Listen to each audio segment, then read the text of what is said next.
প্রতিবেশীর বাড়িতে খেলতে গিয়ে বিদ্যুৎস্পৃষ্ট হয়ে মৃত্যু হলো চতুর্থ শ্রেণীর এক পড়ুয়ার। ঘটনাটি ঘটেছে বাঁকুড়ার কতুলপুর থানার আমদো গ্রামে। মৃতার নাম অনুষ্কা সরকার। স্থানীয় সূত্রে খবর, গতকাল বিকেলে স্কুল থেকে ফিরে এক প্রতিবেশীর বাড়িতে খেলতে যায় চতুর্থ শ্রেণীর ছাত্রী অনুষ্কা সরকার।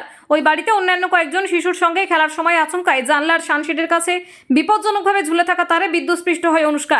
বিষয়টি জানার পর তড়িঘড়ি তাকে স্থানীয় গোগরা গ্রামীণ হাসপাতালে নিয়ে গেলে চিকিৎসকরা অনুষ্কাকে মৃত বলে ঘোষণা করেন।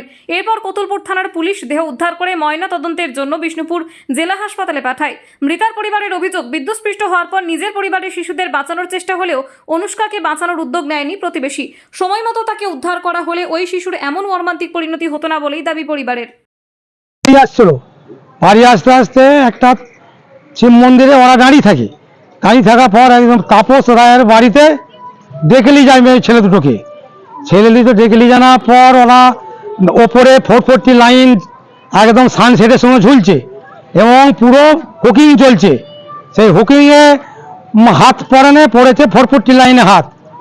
যে ছেলেগুলো যে উপরতলা যাচ্ছে ওরা কোনো গাইড করে না বা নামায় নেই, তাদের ছেলেদিকে বাঁচাইছে, আমাদের ছেলেকে মেরে দিয়েছে। ঘটনা কোথায় ঘটেছে? আমদই শিবতলা প্রাঙ্গণে হয়ে ঘটেছে। কটার সময় ঘটেছে? বিকাল 4টায়। কত বয়স যিনি মারা গেছে? 10 বছর, এই 3 দিন 4 দিন কিসে পড়ে? পরে কি নাম? অনুষ্কা সরকার। কিভাবে ঘটনাটা ঘটলো?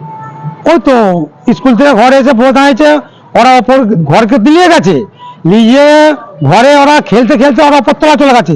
ওপরতলা 440 লাইনটা পুরো সানসেটের ওপর, এবং ওপরতলা ঘরগুলো সব হুকিংয়ে পার হাউস করে দিয়েছে।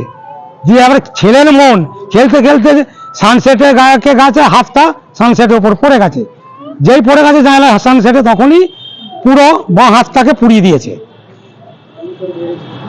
দিয়ে সঙ্গে সঙ্গে একদম ওইখানেই গগড়ায় একটু ধাপ ছিল, গগড়ায় এনে দেখাতেই তো হবে, তখনই ডাক্তার বলে দিলে মারা গেছে।